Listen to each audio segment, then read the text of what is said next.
et que vous vous identifiez à ça et que vous vous reposez là-dessus pour dire ah c'est ça là, ah ouais c'est du lourd là, j'ai quelque chose là, attention hein. Et puis là vous mettez ça sur votre dos, vous vous dites ah putain je suis quelqu'un quoi, je suis quelqu'un parce que j'ai un bagage incarnationnel quoi. Ah ouais super, coucou.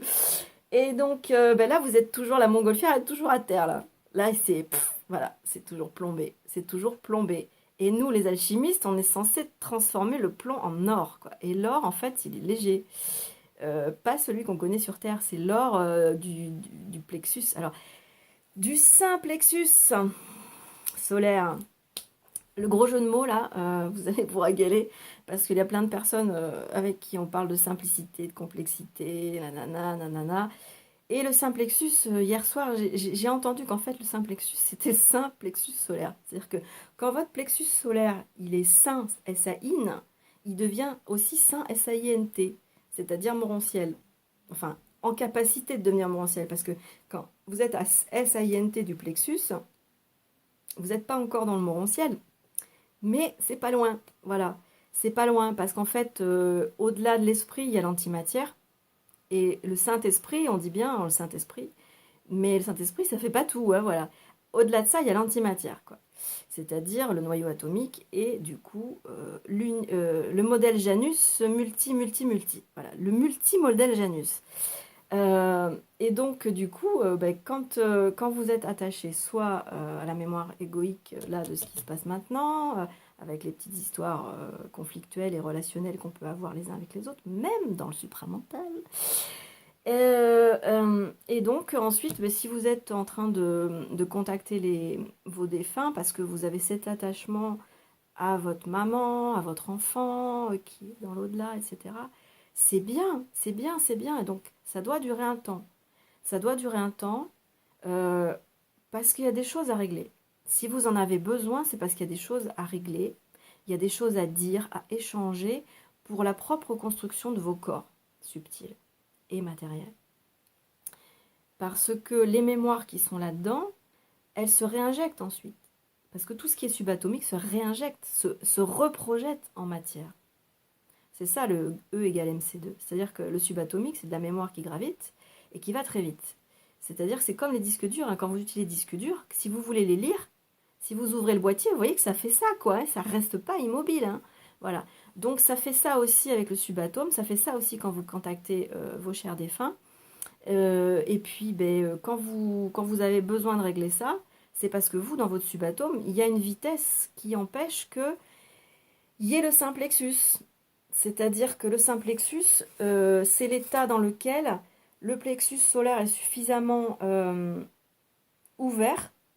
Et ça fait aussi le mouvement de la montgolfière qui s'allège.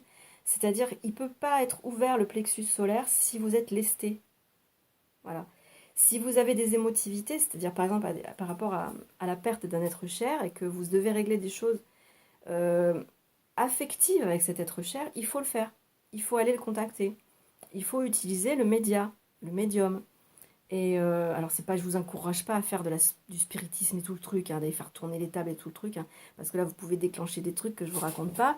Mais c'est plus sécure de le faire tout seul en fait. Parce que quand vous utilisez un médium, vous savez pas trop quelles sont ses méthodes et quelles sont les entités, quels sont les tiroirs qu'il va tirer. Ça peut être, vous savez, la boîte de Pandore, quoi. Hein, voilà. Donc il vaut mieux le faire soi-même, parce que vous êtes maître dans votre royaume, quoi. Il vaut mieux le faire soi-même avec la technique de la maïeusthésie, en fait. La technique de la maïeusthésie, je l'ai partagée. Bon, elle m'appartient pas, hein, elle appartient Ah, mais j'ai mangé son prénom. À Monsieur Tournebise. Oh purée, je sais plus son prénom. Pardon, pardon. Monsieur Tournebise. Thierry. Voilà, ça y est, Thierry. Non, mais j'ai des problèmes avec mémoire, c'est un truc terrible. Donc Thierry Tournebise, qui est l'inventeur donc de la maïeusthésie et l'inventeur de la technique. Mais c'est pareil, c'est une technique qu'il a développée dans son simplexus. C'est-à-dire qu'il est allé en... lui a étudié la complexité. Hein. C'est un peu comme Edgar Morin, il a été dans le complexus. Si vous regardez l'œuvre de Thierry Tournebise, qui est disponible, je vous le dis gratuitement, il propose que vous donniez quelque chose, mais spontanément, mais il vous met à disposition toute son œuvre, quoi. Mais c'est un truc de fou, ce type est formidable, quoi. Enfin bref, je suis anti-pub, hein, mais quand quelqu'un il vaut le détour, je vous garantis que j'en parle, quoi. Et donc, il partage son œuvre gratuitement. C'est une œuvre immense, l'œuvre de Thierry Tournevis. Et de cette complexité, il en a ramassé un truc super simple. Et il est dans une posture. Mais j'ai été drivée par Thierry Tournevis. Et je peux vous dire que on en ressort, on n'est plus le même, quoi. Voilà. C'est quelqu'un qui a vraiment synthétisé l'intelligence et la volonté supramentale. Même si Thierry Tournevis n'utilise pas les termes supramentaux, il est dans le supramental, je peux vous le garantir. Parce que moi, j'étudie beaucoup le supramental, et j'étudie beaucoup l'œuvre de Thierry Tournevis, et je vous garantis que c'est la même chose. C'est la même chose. Bon, Thierry Tournevis s'en défendra, parce qu'il faut qu'il garde un... Voilà. Il faut qu'il garde un truc, comment dire... conforme au Datadoc, on va dire. Donc forcément, il ne faut pas qu'il utilise des termes, voilà. Mais si vous regardez son œuvre, Thierry Tournevis, c'est sublimissime, quoi. C'est sublimissime. Et donc c'est simplexifié. C'est simplexifié. Donc il y a une ouverture, il y a une transcendance qui fait que vous contactez votre propre essence et que cette essence-là, elle va englober et ramener toutes les mémoires subjectives et transformer ce plomb des mémoires subjectives astrales en lumière, en or lumineux, c'est-à-dire en or solaire. L'or solaire, ça n'a rien à voir avec l'or matériel, hein. L'or solaire, c'est l'antimatière en fait. C'est le soleil noir. Moi j'appelle ça le soleil noir. Quand je parle de soleil noir, je pense à l'antimatière et donc à ce soleil qui est dans le trou noir atomique et qui donne accès au multimodèle Janus. Voilà. Et donc à l'état morontiel, ce que le christianisme appelle le corps incorruptible, l'état d'immortalité. Mais après, ça, c'est des termes qui sont très mystiques et qui parlent pas vraiment de ce que c'est, en fait. Donc, bon, je les évoque parce que c'est bien de pouvoir intégrer des chrétiens à ça, parce que le modèle chrétien est quand même un modèle très très sain au départ, S-A-I-N, très sain parce qu'il est basé sur une philosophie christique. Donc la philosophie christique était une philosophie morontielle au départ, mais le christianisme l'a tellement coloré par de la culpabilité, le sauveur extérieur et tout ça, que ça a dénaturé le message christique, malheureusement. Mais le message christique au départ était, le sauveur était intérieur, il n'était pas extérieur. Enfin bon, voilà. Écoutez, Annick de Souzenel, bon, elle parle pas tant du Christ que ça, mais bon, ça, déjà Annick de Souzenel, ça rétablit pas mal de choses. Au niveau des fausses interprétations et des fausses traductions qui ont été faites de la Bible, ça remet pas mal de pendules à l'heure, quoi. Parce que vraiment, je dirais moi, la science christique, elle a été dénaturée pour faire un commerce politique autour de la science christique, et c'est devenu le christianisme. Donc ça a été un schisme en fait, ça a été un schisme avec le christianisme originel. Qui c'est qui a aussi travaillé là-dessus? C'est Annie Besant avec le christianisme ésotérique ou le Christ ésotérique. Annie Besant donc, a travaillé là-dessus aussi, donc c'est intéressant en théosophie. Après, vous avez Frédéric Lenoir aussi qui a écrit un très bon bouquin qui s'appelle Le Christ philosophe, qui est vraiment extraordinaire. Philippe Lenoir, c'est Philippe? C'est pas Philippe Lenoir, comment il s'appelle encore? Putain, moi les prénoms, c'est terrible, quoi. Monsieur Lenoir, que j'adore aussi. Je sais plus son prénom. C'est catastrophique. Bref, Monsieur Lenoir, qui est très, très, très, très éclairé pour moi. Enfin, bref. Frédéric, ça y est, ça vient. C'est l'effet boomerang. Enfin, c'est tac, tac. C'est le temps de retardement. Je suis désolée. C'est la dysphasie. Je suis dysphasique, donc j'ai jamais les trucs tout de suite. Les neurones ne sont pas connectés à l'instant T. C'est bon, voilà, c'est très spécial. Enfin bref, c'est un problème neurologique, mais bon, je m'en accommode difficilement, mais bon, j'ai fini par m'y habituer parce que je suis comme ça depuis que je suis née, donc voilà. Oui, donc c'est pour ça que des fois vous me posez des questions, même dans les conversations, je capte pas. Et après, vous me reposez le truc. Oui, ah oui, c'est vrai, j'ai quelque part ça dans ma mémoire, mais du coup, je n'ai pas capté au moment où tu l'as dit. Voilà. Donc, je vous prie de m'en excuser, mais moi, j'ai un temps de latence qui est très important, quelquefois. Voilà. Ben oui, par contre, quelquefois, quand je suis pas en modèle entité, quand je suis pas dans la possession astrale et que je suis à un autre niveau, par contre, là, les informations, elles sont directes, instantanées et elles sortent dans la bouche. Pouf. Mais par contre, quand je suis dans le modèle mémoire, Quand j'essaie d'accéder à une mémoire, là, c'est plus compliqué. Ça fonctionne un petit peu moins, le cerveau. Enfin bref, voilà. Et puis du coup, je sais plus de quoi je parlais. Voilà. Ben voilà. Mais c'est fatigant, voilà. Ben, j'ai perdu la mémoire de ce dont je parlais. Donc c'est pas grave. Est-ce que je dois m'arrêter du coup? Parce que du coup, je ne sais absolument plus de quoi je parlais juste avant. C'est compliqué, hein? Bon, le modèle Janus, Frédéric Lenoir. Ah oui, le Christ. Ah oui, voilà. Oui, le Christ. Oui, ça va être totalement dénaturé, le message du Christ. Et donc, le Christ, effectivement, parlait de l'état morantiel en permanence. Mais évidemment, Yannick, tu as raison, qu'est-ce que tu voulais parler de morantialité à des gens qui étaient totalement dans la matière, totalement attachés à des choses pragmatiques et qui décollaient pas du plancher des vaches, quoi. C'était compliqué. Après, vous avez tous les évangiles qui ont été trouvés à Nag Hammadi. L'évangile de Thomas, déjà, qui parle beaucoup, beaucoup de physique quantique. L'évangile de Marie-Madeleine, qui parle que de physique quantique. L'évangile de Judas aussi est pas trop mal. Après, il y a l'évangile de Pierre, que j'ai pas lu. Donc, je peux pas vous dire de quoi il en retourne. J'ai pas trouvé, en fait. J'ai pas réussi à trouver l'évangile de Pierre. Après, il y en a d'autres aussi, différents évangiles. Bon, bien sûr, elles sont pas reconnues par l'Église, parce que l'Église n'a pas encore l'ouverture d'intégrer la quantique à son cursus d'enseignement. Et pourtant, les exégètes catholiques sont tout à fait au fait de la physique quantique, hein, parce qu'ils savent que Dieu est dans la physique quantique. Hein. Ils le savent, mais bon, c'est comme tout plein d'autres choses. Ils considèrent que la masse n'est pas prête, que la masse catholique n'est pas prête à voir le salut intérieur. Parce qu'en fait, la masse catholique, elle est coincée dans une espèce... Ben, c'est le problème aussi avec l'énergie libre. Hein. C'est-à-dire que la psyché humaine est tellement dans le psychisme qu'elle n'est pas capable de faire face à son propre vide, donc à sa propre source d'énergie. Et je dirais que la hiérarchie, enfin les pontes catholiques, partent du principe que la masse catholique n'est pas prête à voir le Christ sauveur intérieur.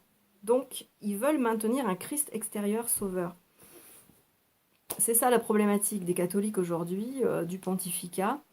Bon, moi je reviens encore sur Sainte Faustine. Hein. Sainte Faustine, déjà, bah oui, je dirais qu'on est à peu près encore dans l'anniversaire parce que je l'ai rencontrée. J'ai fait connaissance de Sainte Faustine le 25 février 2020. Je suis rentrée dans une église qui lui est dédiée à Rocamadour et j'ai découvert sa vie. Et du coup, après, je me suis intéressée un petit peu à elle. Et c'est quelques jours plus tard, donc on doit être à peu près dans les temps, où je l'ai rencontrée en rêve et où elle m'a dit, en 2 temps, alors elle courait dans le jardin des Oliviers, je me répète encore parce que je l'ai déjà raconté, elle courait dans le jardin des Oliviers, c'est-à-dire là où Jésus a dit adieu à ses disciples avant de mourir, et où il a dit à son père, mais pourquoi tu m'abandonnes, pourquoi je suis obligée de vivre ça, etc.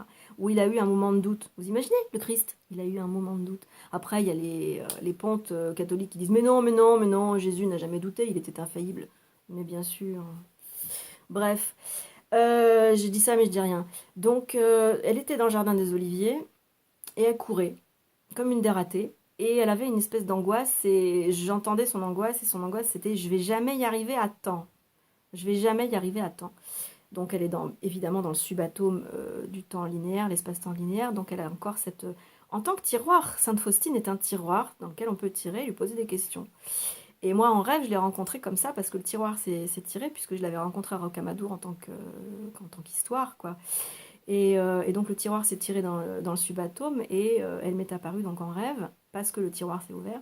Donc, c'est un truc médium, hein. C'est un truc de médium, ça, c'est une rencontre médiuminique. Et, euh, et de ce fait, j'ai entendu par télépathie qu'elle était angoissée parce qu'elle était dans ce temps linéaire, donc elle est dans le subatome, elle est dans l'astral. Sa mémoire est astrale. Elle n'existe plus sinon à part ça, Sainte Faustine. C'est juste une mémoire, quoi. Et donc elle est dans ce tiroir. Et elle est sortie du tiroir et elle s'est projetée dans mon imaginaire, parce que c'est vraiment comme ça que ça se passe, mais c'est pas parce que c'est de l'imaginaire que c'est pas réel, enfin que c'est pas réalité. C'est pas réel, mais par contre, c'est réalité. Parce qu'il y a vraiment une différence. Faut faire une différence entre le réel et la réalité. Et donc la réalité, il n'y en a pas qu'une. Le réel, il n'y en a qu'un. Il est absolu, immobile. Et les réalités, elles sont multiples et elles sont toujours en mouvement. C'est le char d'Ézéchiel qui continue toujours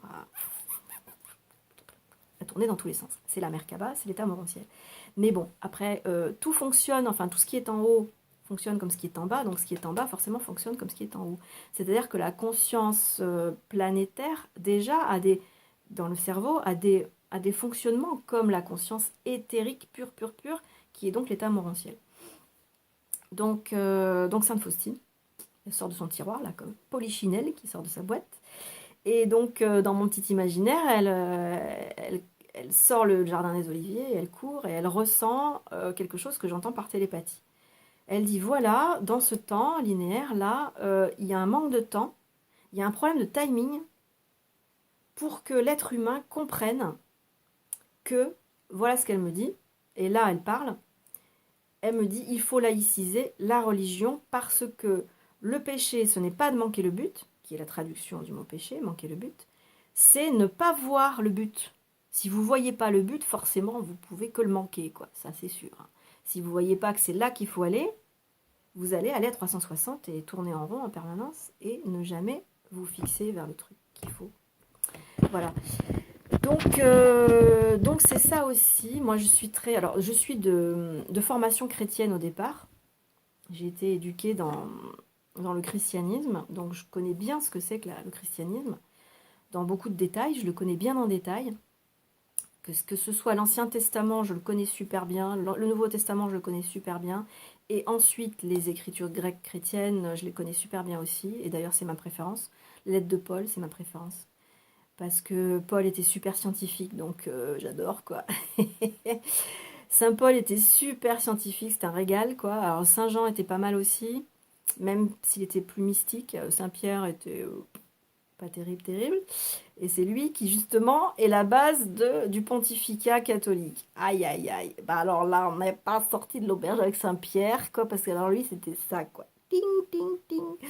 J'ai des œillères et je les enlève pas. Alors je vais vous dire un truc, l'église catholique, elle est bien fidèle à Saint Pierre avec ses petites œillères. Pas de problème. Bon, et ben voilà, j'ai dit ce que j'avais à dire. Je vais me faire taper dessus. C'est pas grave. Bon, enfin donc voilà. Le catholicisme a une base saine forcément, puisque son principe de base est christique, du sauveur intérieur. C'était ça le message du Christ, le sauveur intérieur. Mais son histoire a été utilisée politiquement et socialement donc pour asseoir un pouvoir. Bon, je rentre pas dans des trucs d'ordre moral, mais quand même, il faut le dire, c'était pour asseoir un pouvoir. Mais en même temps, c'était nécessaire parce que toute l'économie. Lisez le Christ philosophe, franchement, de Frédéric Lenoir. Il décrit comment le système économique a découlé de ce système de sauveur et de culpabilité. Tout le système économique capitaliste est basé sur la philosophie christique dénaturée, c'est-à-dire sur la perversion de l'enseignement christique. Donc c'est quand même intéressant. Et ça c'est un bouquin pour moi qui est majeur, le Christ philosophe, parce que même si Frédéric Lenoir étudie ça sur un chapitre peut-être très court, il dit tout ce qu'il faut. Hein. Tout ce qu'il faut. Il dit tout ce qu'il faut et vous avez tout compris quand vous avez lu ça. Quoi. Bon, voilà. C'est tout. Et puis voilà, ça tient la route, quoi. Ça tient vraiment la route. On est vraiment là dans un système capitaliste qui est issu du modèle christique. De toute façon, vous avez quoi? Qui c'est qui dirige le monde? Les États-Unis, Israël. Donc, c'est le modèle judéo-chrétien. Voilà. Main dans la main, quoi. Alors, je tape pas sur le modèle judéo-chrétien parce que, à la base, le modèle judaïque, c'est l'ancienne alliance. Et le modèle christique, c'est la nouvelle alliance. Donc, l'ancienne alliance a donné lieu à la nouvelle alliance. Donc, elles travaillent quand même ensemble parce que la nouvelle alliance est basée sur l'ancienne alliance. Je vais vous dire, sur l'arche de l'alliance, c'est important de s'intéresser aussi à tout ce qui est archétypique de l'arche de l'alliance. Soi-disant, elle aurait été retrouvée. C'est intéressant de s'intéresser à ça parce que, bon, déjà, on en sait plus sur cette arche de l'alliance grâce à Indiana Jones hein, et la dernière croisade. Les aventuriers de l'Arche perdue. Pas la dernière croisade. C'est les aventuriers de l'Arche perdue, il me semble. Oui, c'est ça. Mais bon, après, je pense que dans tous les Indiana Jones, on fait référence un peu à l'Arche de l'Alliance. Mais l'Arche de l'Alliance, en fait, elle contenait une arme nucléaire. Qui était en fait la lumière originelle. Et enfin, soi-disant, elle contenait. Mais c'est vrai que la légende dit ça. qu'elle contenait la lumière originelle qui a créé le monde. Et on a aussi fait le rapprochement avec la boîte de Pandore. Et enfin bon, il y a toutes sortes de légendes qui sont nées de l'Arche de l'Alliance. Voilà. La boîte de Pandore en fait partie. Et effectivement, il y a beaucoup d'éléments qui nous aident à comprendre ce que c'est que cette Arche de l'Alliance dans le film Les Aventuriers de l'Arche perdue. Et puis après, c'est vrai que du coup, Hitler était à la recherche de cette Arche de l'Alliance parce que pour lui, c'était le pouvoir absolu, ce qui est exact, au niveau archétypique en tout cas. Parce que cette Arche de l'Alliance représente ce qu'aujourd'hui, les travaux de Tesla. L'Arche de l'Alliance et les travaux de Tesla, c'est la même chose. Aujourd'hui, Elon Musk, en fait, il a l'Arche de l'Alliance, c'est-à-dire qu'il a l'énergie du vide. Et puis, il y a plein de gouvernements qui ont cette énergie, qui ont donc l'Arche de l'Alliance. Alors, elle n'est pas forcément contenue dans une boîte de Pandore, mais elle est partout, l'Arche de l'Alliance, en fait. On l'a même dans nos atomes, donc voilà. Nous avons tous en nous l'Arche de l'Alliance, et cette nouvelle alliance, qui est donc représentée par l'ancienne alliance, qui était portée dans l'Arche de l'Alliance, dans une boîte, c'était la préparation, en fait. L'ancienne alliance, c'était la préparation à la nouvelle alliance, qui fait qu'en fait, on porte tous en nous l'énergie du vide, donc le centre atomique, qui rentre en conscience avec l'ego.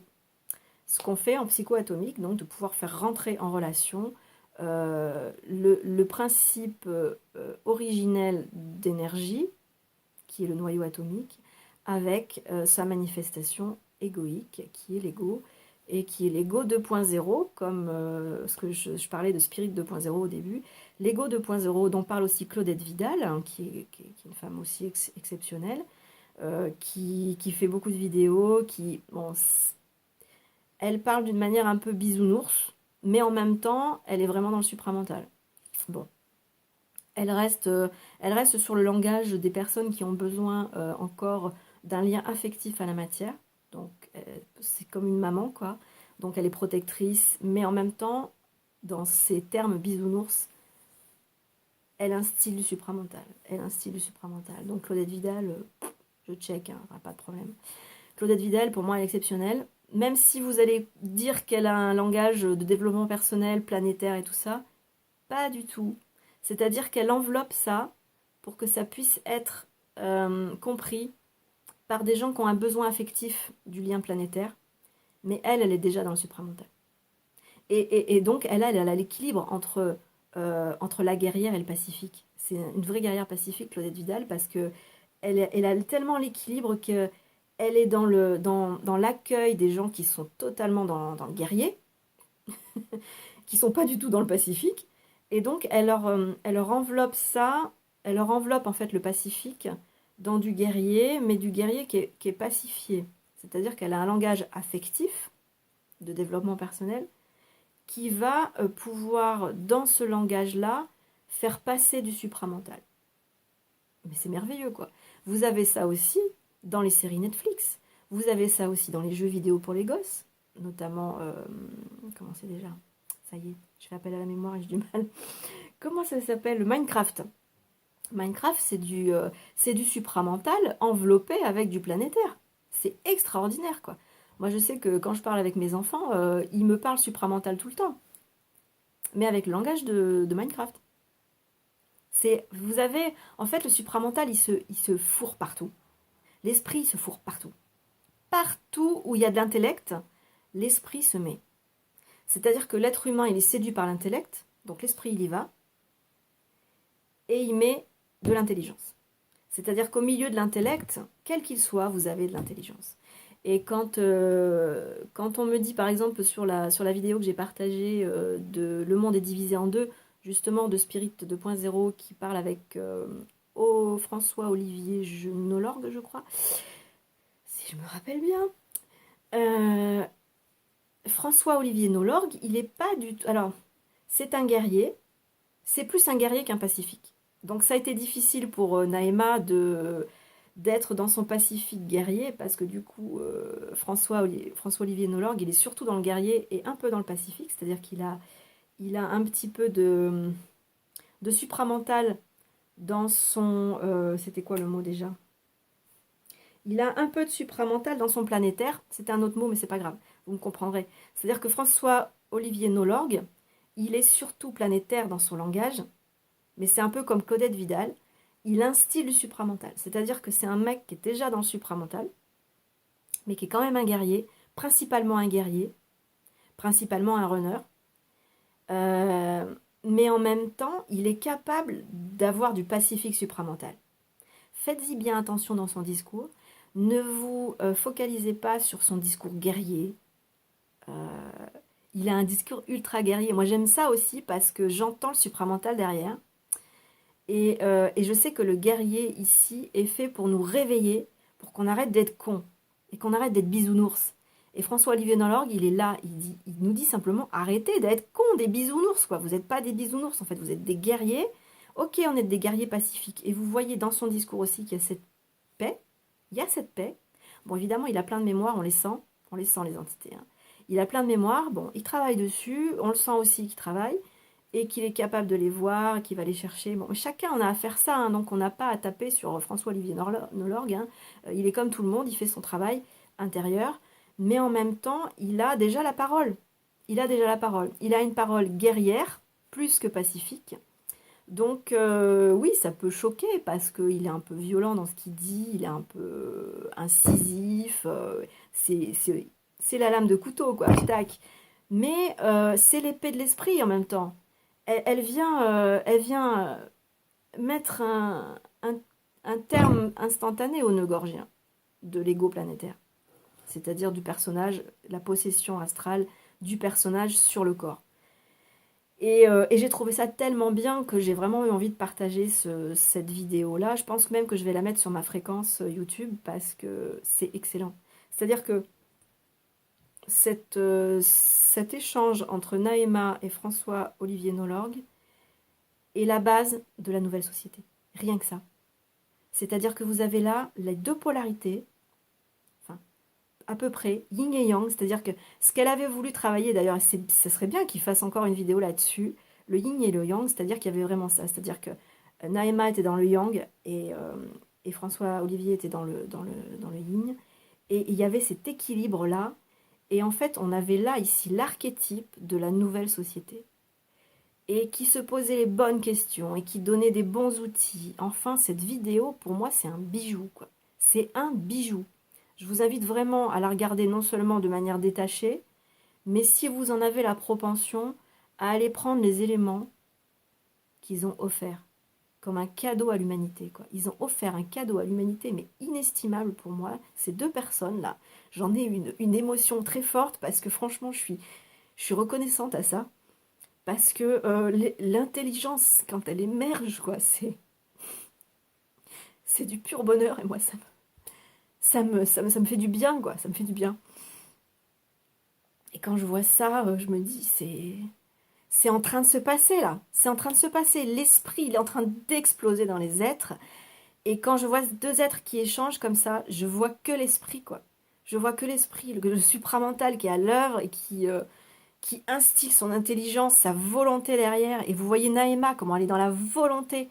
Lui, il bloque un peu parce que... Mais en même temps, lui, il est plus optimiste que Naïma, qui a l'air de penser que ça va être difficile. Et non, lui, il voit déjà que c'est possible, qu'on va pouvoir transformer tout ça.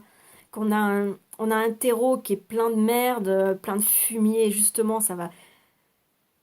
Il y a les gaz qui sortent de ça et qui vont pouvoir donner la fertilité à quelque chose qui va sortir, quoi. Enfin, allez voir ça. Ils ont tout donné. Ils ont tout donné. Je ne sais même pas s'ils s'en sont aperçus. Moi, quand j'ai ouvert mon ordinateur, je suis tombée là-dessus tout de suite. YouTube m'a envoyé ça dans la face. Et donc, j'y suis rentrée parce que c'était magnétique, quoi. C'était magnétique. Et j'y suis rentrée et ça a été un pur bonheur d'être là dans ce moment magique. Bon, il y avait des gens qui étaient très accrochés au truc du pervers narcissique et tout, à la victimite. Bon, il faut ça aussi. Quand on doit passer par la victimite sur la perversion narcissique, ben on y passe, quoi, c'est tout. Mais les deux protagonistes élevaient le débat parce que il n'y a pas, enfin, dans la réalité du trouble narcissique, il n'y a pas à avoir de victimite. En tout cas, il faut à un moment donné en sortir. Et quand on sort de la victimite du trouble narcissique, on comprend qu'on est tous dans le trouble narcissique parce qu'on est tous possédés par cette entité du personnage qui est issu du parent normatif. donc qui est ici tu dois être comme ça, sinon tu n'auras pas ta place dans la société, donc tu vas crever sous les ponts. C'est parce que c'est ça, hein. Je prends un raccourci très très rapide, mais le personnage social, statutaire, se conforme au parent normatif parce que le parent normatif lui dit tu dois devenir ça parce que sinon tu iras finir sous les ponts. La négantropie, il faut être négantropique pour lutter contre l'entropie. Mais donc ça, c'est tant que le personnage n'a pas accès à sa source et à son énergie propre du vide, à son Christ intérieur, et non plus à un sauveur extérieur, que ce soit le Christ ou Bouddha, ou on s'en fout, tant qu'il n'a pas accès à ça, il a besoin de son personnage, il a besoin de sa possession astrale. Donc il a besoin aussi de ses entités, il a besoin de ses petits tiroirs sur lesquels tirer pour aller résoudre ses affectivités. Et puis petit à petit, on sort de ça. On sort de la possession astrale du personnage, et donc forcément, on sort du triangle dramatique et on arrête d'être une victime. Et tout ça, ça se fait progressivement.